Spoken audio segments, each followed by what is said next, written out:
మనం ఏ పని మొదలుపెట్టినా సరే ఆ పనిలో ఎటువంటి ఆటంకాలు కలగకూడదని విఘ్నాలకు అధిపతి అయిన వినాయకుడిని పూజిస్తాం. మరసలు అంతమంది దేవీ దేవతలు ఉండగా వినాయకుడికే విఘ్నాధిపత్యం ఎలా దక్కింది? వినాయకుడికి ఏనుగు తల ఎందుకుంటుంది? శమంతకమణి కథ ఏమిటి? అసలు వినాయక చవితి పండుగను ఎందుకు జరుపుకుంటాం? ఇలా లంబోదరుడు గురించి మీకు తెలియని విషయాలను నేను ఈ వీడియోలో చెప్పబోతున్నాను. పూర్వకాలంలో చంద్రవంశానికి చెందిన ధర్మరాజు జూదంలో రాజ్యాన్ని అంతటినీ కూడా పోగొట్టుకుని భార్యాతమ్ములతో వనవాసం చేస్తూ ఒకరోజు నైమిషారణ్యానికి చేరుకుంటాడు.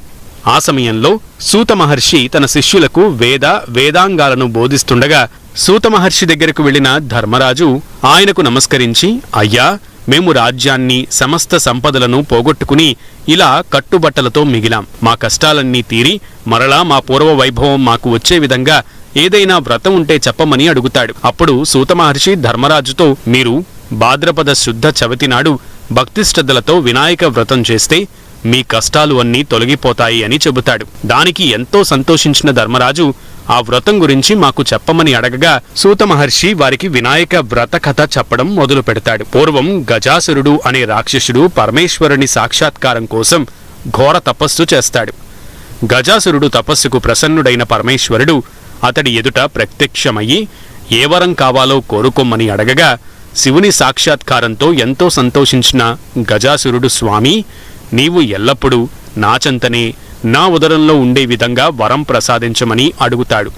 భక్తులు అడిగినది ఏదైనా సరే కాదనలేని బోలాశంకరుడు గజాసురుడు అడిగిన వరాన్ని అనుగ్రహిస్తాడు. శివుడు గజాసురుడి ఉదరంలో బందీగా ఉన్నాడని తెలుసుకున్న పార్వతీదేవి ఎంతో దుఃఖించి వైకుంఠానికి వెళ్లి తన భర్తను ఎలాగైనా బయటకు తీసుకురమ్మని విష్ణుమూర్తిని ప్రార్థిస్తుంది. పార్వతీదేవికి నేను నీ భర్తను ఎలాగైనా తీసుకువస్తానని అభయమిచ్చిన విష్ణుమూర్తి ఈ విషయం గురించి బ్రహ్మాది దేవతలతో చర్చిస్తాడు.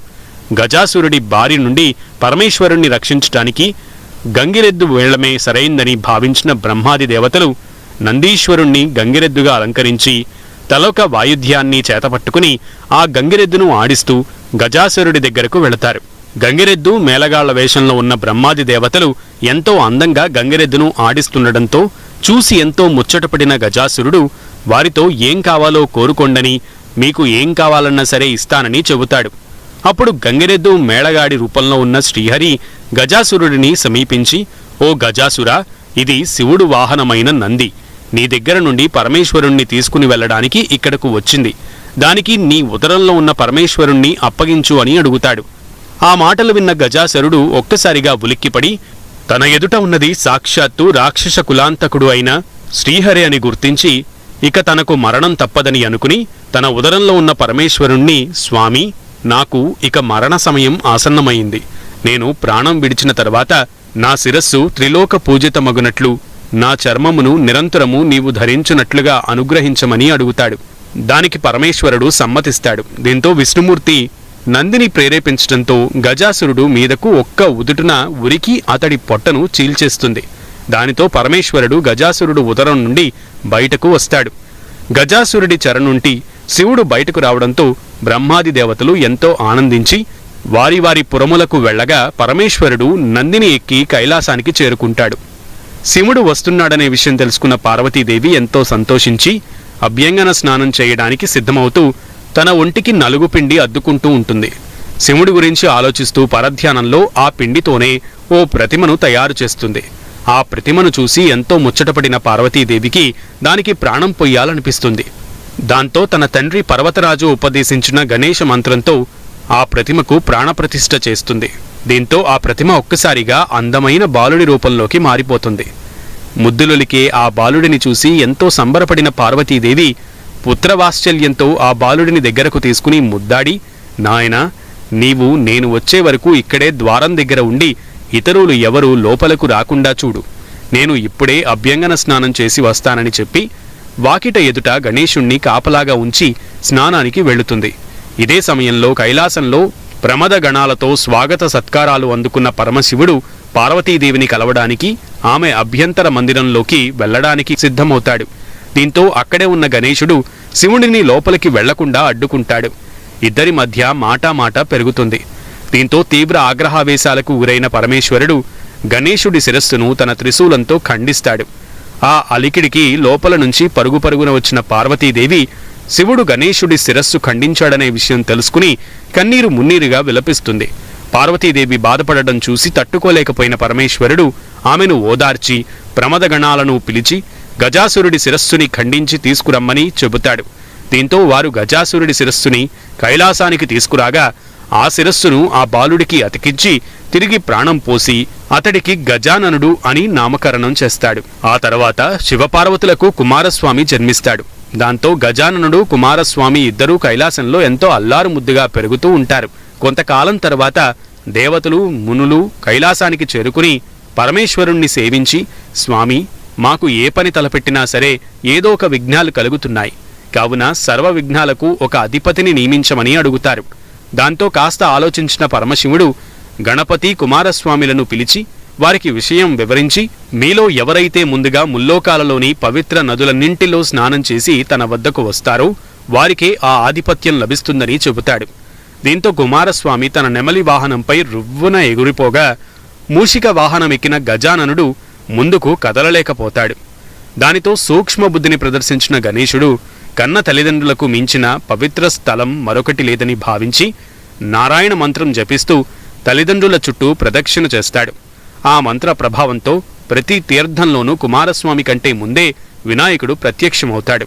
ఆ విధంగా 3 కోట్ల నదుల్లో వినాయకుడే ముందుగా స్నానమాచరించడం చూసిన కుమారస్వామి తన అన్నగారి బుద్ధి కుశలతకు ఎంతో సంతోషించి శివుడి దగ్గరకు వెళ్లి గణేశుడే ఈ విఘ్నాధిపత్యం స్వీకరించడానికి సరైనవాడు, అన్నగారికే ఆధిపత్యం ఇవ్వమని కోరతాడు. దానితో పార్వతీ పరమేశ్వరులు బ్రహ్మాది దేవతల సమక్షంలో గజాననుడికి భాద్రపద శుద్ధ చవితి నాడు గణాధిపత్యం ఇస్తారు. దాంతో ఎంతో సంతోషించిన గణపతి ఆ రోజు పార్వతీదేవి తనకు పెట్టిన ఉండ్రాళ్లు పిండి వంటలను సృష్టిగా భుజించి ఆవేశంతో నడవడానికి ఇబ్బంది పడుతూ శివుడి దగ్గరకు వస్తాడు. శివుడి శిరస్సుపై ఉన్న చంద్రుడు గణనాథుని అవస్థలు చూసి పళ్ళున నవ్వుతాడు. నరదృష్టికి నాపరాయి అయినా పగిలిపోతుంది అన్నట్లు చంద్రుడి వక్రదృష్టి సోకి వినాయకుడి పొట్ట పగిలి అందులోని ఉండ్రాళ్లు కుడుములు బయటకు వచ్చి అచేతనమవుతాడు. దీంతో ఆగ్రహించిన పార్వతీదేవి చంద్రుడి వైపు కోపంగా చూస్తూ, పాపాత్ముడా, నీ దృష్టి సోకి నా కుమారుడు అచేతనంగా పడి ఉన్నాడు, కాబట్టి ఇక నుండి నిన్ను చూసిన వారు పాపాత్ములై నీలాపనిందలు పొందుదురుగాక అని శపిస్తుంది పార్వతీదేవి. పార్వతీదేవి చంద్రుని శపించిన సమయంలో సప్త ఋషులు తమ భార్యలతో కలిసి యజ్ఞం చేసి అగ్నిదేవునికి ప్రదక్షిణం చేస్తూ ఉంటారు. అలా తన చుట్టూ ప్రదక్షిణం చేస్తున్న ఋషి పత్నుల మీద అగ్నిదేవుడికి మోహం కలుగుతుంది.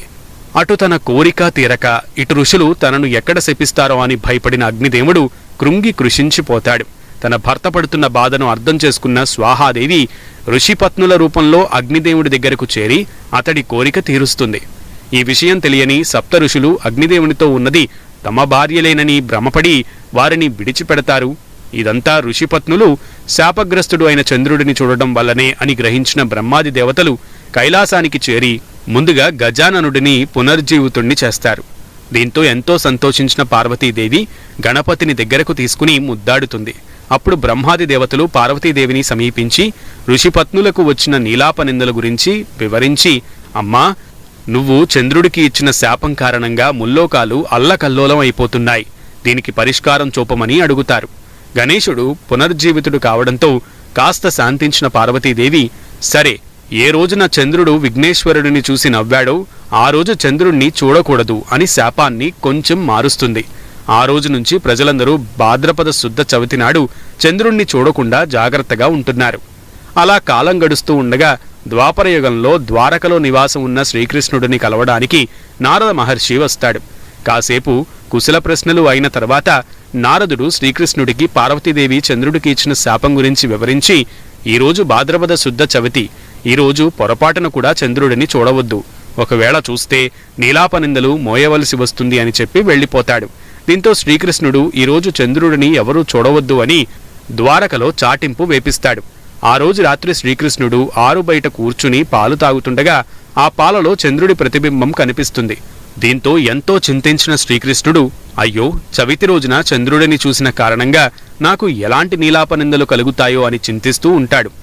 అలా కాలం గడుస్తూ ఉండగా సత్రాజిత్తు సూర్యుని వరంతో సమంతకమణిని పొందుతాడు. రోజుకు 10 బారువుల బంగారాన్ని ఇచ్చే ఆ మణిని తీసుకుని సత్రజిత్తు శ్రీకృష్ణుడిని కలవడానికి ద్వారకకు వెళతాడు. సత్రాజిత్తుకు అతిథి మర్యాదలు చేసిన శ్రీకృష్ణుడు సమంతకమణి శక్తిని తెలుసుకుని ఆ మణిని తనకు ఇవ్వమని అడుగుతాడు. అందుకు సత్రాజిత్తు నిరాకరించి అక్కడి నుండి వెళ్లిపోతాడు. ఒకరోజు సత్రాజిత్తు తమ్ముడు ప్రసేనుడు సమంతకమణిని ధరించి వేటకు వెళ్లగా సింహం అతడిని చంపి ఆ మణిని నోట కరుచుకుపోతుంది. ఆ సింహాన్ని వేటాడిన జాంబవంతుడు ఆ మణిని తీసుకెళ్లి తన కూతురు అయిన జాంబవతికి ఇస్తాడు. అసలు విషయం తెలుసుకోని సత్రాజిత్తు తన తమ్ముడిని శ్రీకృష్ణుడే చంపి సమంతకమణిని దొంగలించాడని నిందారోపణ చేస్తాడు. తను చెయ్యని దానికి నీలాపనింద రావడంతో కలత చెందిన శ్రీకృష్ణుడు ఇదంతా చవితి రోజు నాడు చంద్రుడిని చూడడం వలనే వచ్చిందని భావించి ఆ నిందను పోగొట్టుకోవడానికి అడవికి వెళ్లగా ఒకచోట ప్రసేనుడి శవం కనిపిస్తుంది. అక్కడి నుంచి సింహం అడుగులు కనిపిస్తాయి. శ్రీకృష్ణుడు ఆ జాడలను వెతుకుతూ వెళ్లి ఒక పర్వత గుహలోకి ప్రవేశిస్తాడు. అందులో ఉన్న ఉయ్యాలకు కట్టిన మణిని చూసి దానిని తీసుకుని బయటకు వస్తుంటాడు. ఆ మణిని శ్రీకృష్ణుడు తీసుకుని వెళుతుండటంతో అక్కడే ఉన్న జాంబవతి ఏడవడం మొదలు పెడుతుంది. కూతురి ఏడుపు విని జాంబవంతుడు కోపంతో శ్రీకృష్ణుడిపై యుద్ధానికి తలపడతాడు. వారిద్దరి మధ్య 28 రోజుల పాటు హోరాహోరీగా యుద్ధం జరుగుతుంది. తనలోని శక్తి రోజురోజుకి తగ్గిపోతుండటంతో జాంబవంతుడు తనతో తలపడుతుంది సామాన్య వ్యక్తి కాదని సాక్షాత్తు శ్రీరామచంద్రుడే అని తెలుసుకుంటాడు. దీంతో ఎంతో సంతోషించిన జాంబవంతుడు శ్రీకృష్ణుడికి నమస్కరించి సమంతకమణితో పాటు తన కుమార్తె జాంబవతిని కూడా ఆయనకు సమర్పిస్తాడు. జాంబవతిని వివాహం చేసుకుని సమంతకమణితో ద్వారకకు వచ్చిన శ్రీకృష్ణుడు ఆ మణిని సత్రాజిత్తుకు ఇచ్చేస్తాడు.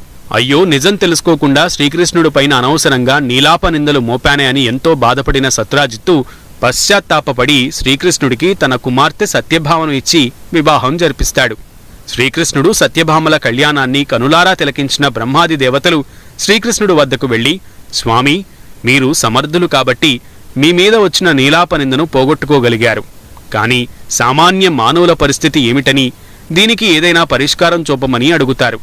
దేవతల మొర ఆలకించిన శ్రీకృష్ణుడు భాద్రపద శుద్ధ చవితి నాడు యథావిధిగా విఘ్నేశ్వరుడిని భక్తిశ్రద్ధలతో పూజించి ఈ సమంతకోపాఖ్యానాన్ని విని అక్షింతలు శిరస్సున జల్లుకున్న వారికి చవితి రోజునాడు చంద్రుడిని చూసినా సరే ఎలాంటి నీలాపనిందలు రావని చెబుతాడు. దీంతో ఎంతో సంతోషించిన దేవతలు వారి వారి పురములకు వెళ్లి భాద్రపద శుద్ధ చవితి నాడు గణపతిని పూజించి ఆయన కృపతో సుఖ సంతోషాలతో ఉంటారు. అలానే లోకంలోని ప్రజలందరూ భాద్రపద శుద్ధ చవితి రోజున భక్తి శ్రద్ధలతో వినాయక వ్రతాన్ని చేసుకుని స్వామి దయ వల్ల ఎలాంటి ఈతి బాధలు లేకుండా హాయిగా జీవిస్తూ ఉన్నారు అని సూత మహర్షి ధర్మరాజుకు చెబుతాడు. దీనితో ధర్మరాజు తన భార్యా తమ్ములతో కలిసి భాద్రపద శుద్ధ చవితి రోజున భక్తి శ్రద్ధలతో వినాయక వ్రతాన్ని ఆచరించి అనతి కాలంలోనే తిరిగి రాజ్యాన్ని దక్కించుకుంటారు. ఈ వీడియో గనక మీకు నచ్చినట్లయితే లైక్ చేయండి, మీ ఫ్రెండ్స్కి షేర్ చేయండి.